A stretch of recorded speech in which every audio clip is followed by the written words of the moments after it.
Hello, hello, hello. Welcome back to another week of Confessions. It's Alicia here. So what is this? Like episode 6 or something? So, yay, clap for yourself, cheer for yourself, celebrate all of your small victories, all of your big victories, all of your victories, everything that you overcome, especially as a small business owner, because we do overcome a lot. So, this week, what am I talking about? This week, I hit 12,000 followers on one of my Instagram businesses. So yay. So it took me about 2.5 years to go from 10K followers to 12K followers. So that was a long time. Like, I know you see sometimes people post like, oh, I started this channel last week and now I'm at 100,000 followers already. And everyone's journey is different. Everyone's path is different. So some people might hit 100,000 followers in a week, and some might never hit 100,000 followers. Some might never get 1,000 followers. I have another business that has about 1,700 followers, and it has been at 1,700 followers for a long time. I've had that business for 5 years, and just the growth rate is super. It's super slow, so which is completely fine, right? Because followers do not equate to income. Followers do not equate to sales. It does equate to exposure, but what does exposure necessarily mean? It just means more people know about your company. It doesn't mean more people are buying from your company. So with that, like how much weight do you put on social media? Like how important is your social media following to you? Like your likes, your follows, like how important is that to you? Do you place a huge value, I guess if that's the word, on the number of followers, the number of likes, the amount of engagement?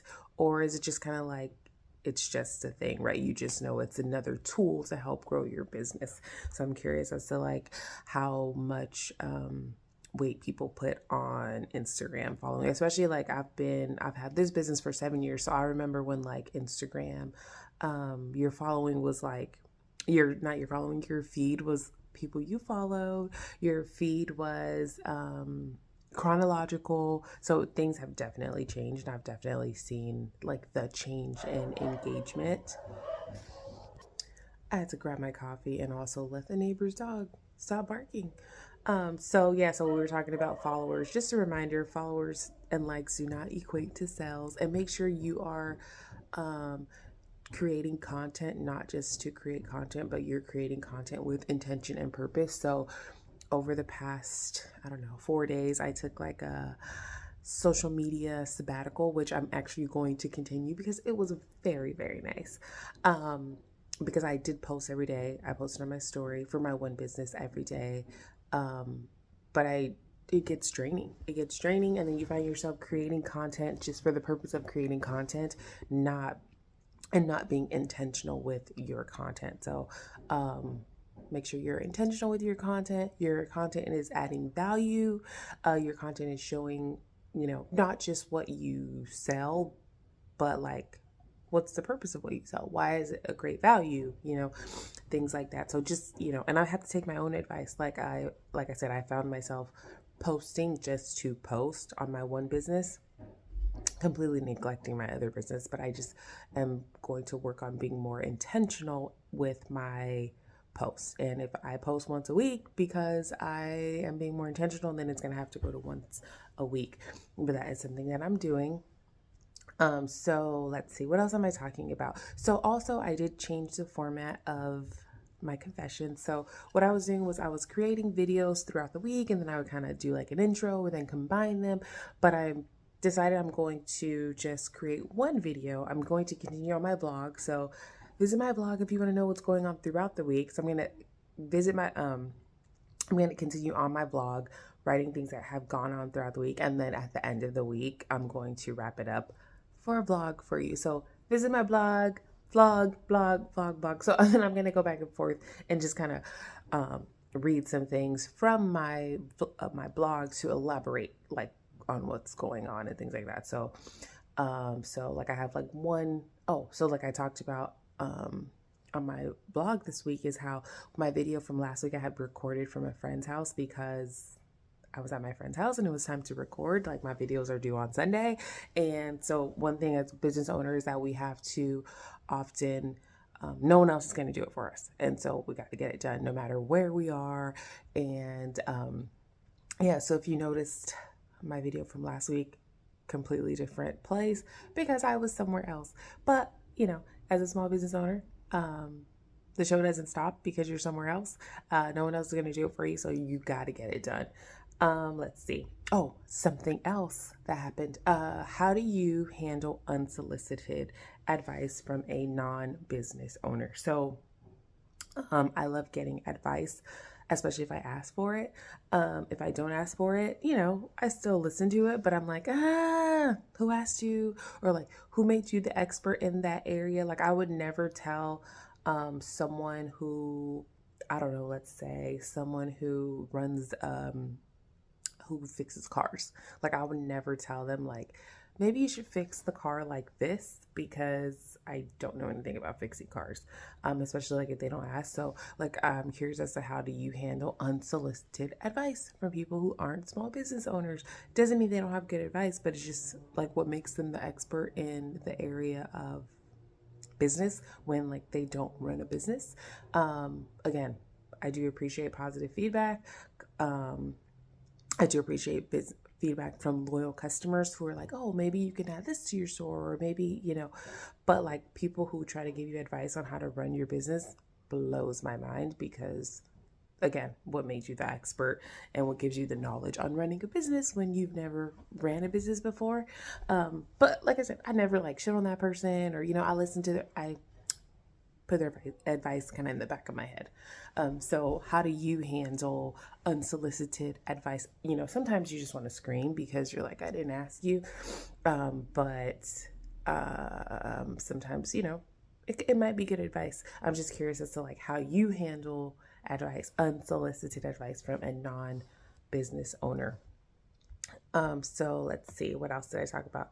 Oh, this is your reminder to, just because you run a small business does not mean everyone gets access to you at all times. Especially, like I said, I took a 4-day social media sabbatical, which I'm going to continue, taking, because it was nice. It was nice to not look on social media, because what happens is, like, even though on my personal social media, I don't really go on there much, like, I'll go to post something on my business, then I might start scrolling. And then it's like, it's mindless scrolling, fills your head with bullshit, things that you don't need in life, things you start being like, yeah, like I swear, like things will pop up and I'm just like, yeah, that's right. Kind of almost like when you listen to, like late night TV and it's like, are you feeling like this? Are you feeling this? Maybe you're depressed. And then you start thinking you're depressed because of something, or it's like, do your legs move at night?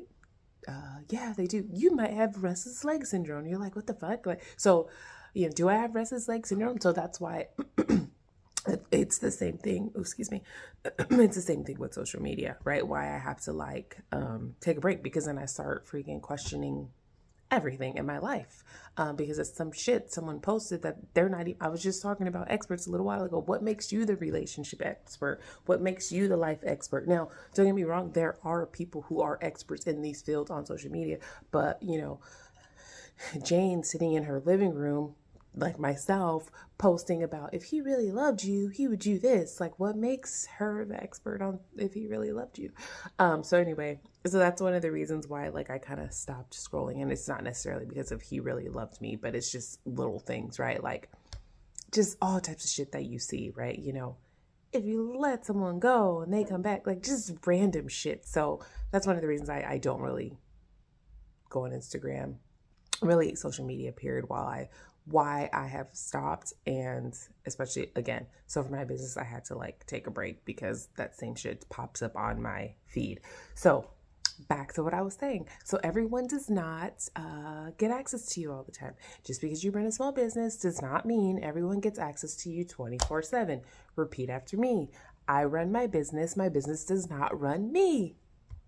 Okay, so that's going to be the affirmation for this week. I run my business, actually forever. I run my business doesn't run me. So So last video, I have the girl that sent me the text on my business phone. I don't know if you remember. And she always wants her order. She always wants her order. She places her order one day. She wants it the next day. But again, like, your bad time management is not my emergency. So I'm not going to ship it the next day. I do. And I really, really try to like work with customers. Like, I'm all about customer service. I really try to get that shit out the next day, the day after that. But like, what people have to understand is you're not my only customer. There's people ahead of you.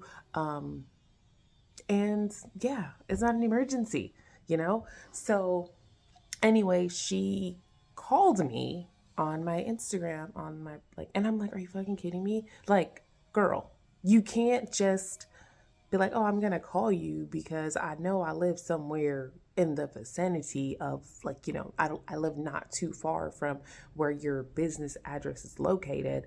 Can I come pick it up? And it's like, no, no, no. I don't do pickups. People are fucking crazy, so I don't do pickups. I do pickups at pop-ups. Maybe like if there's if there's a chance of like, oh, I'm gonna be in this area, you know, maybe we can meet, but I'm not going out of my way to do pickups and letting, you know, because for one, like, I would have to give her my address to come and pick it up, because if I didn't give her my address, what happens? I have to leave my home, to meet her somewhere. So yeah, wild, right? Like, and the thing is, like, it's, you know, I'm grateful for every order, but if I'm making $5 on your order, I'm definitely not going out of my way to meet you somewhere to get your, like, it's, you know, because at that point, like, I'm losing money now, you know what I'm saying?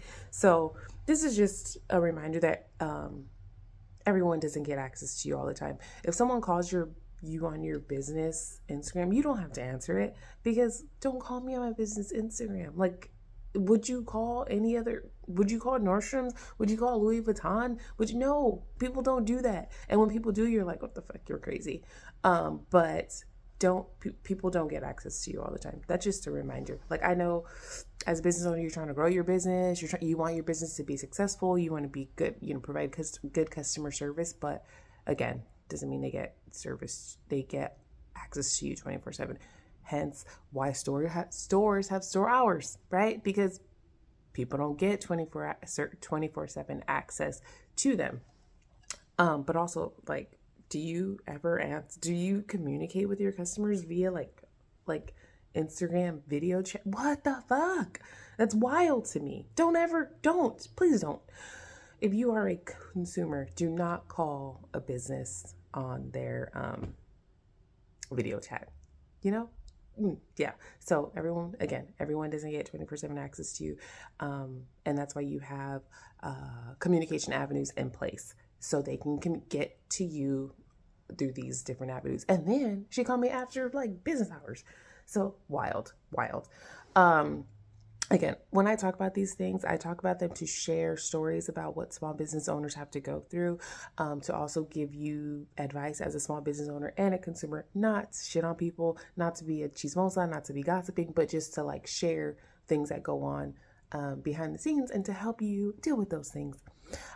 So that's what happened last week. Again, I changed the format, so there will not be, you know, this is my whole video. There's no like intro and video. This is my whole video. Thank you so much for watching. Have a great week. Have a great week. And crush your goals. It is already today. It's like already like April's about to be over, you know?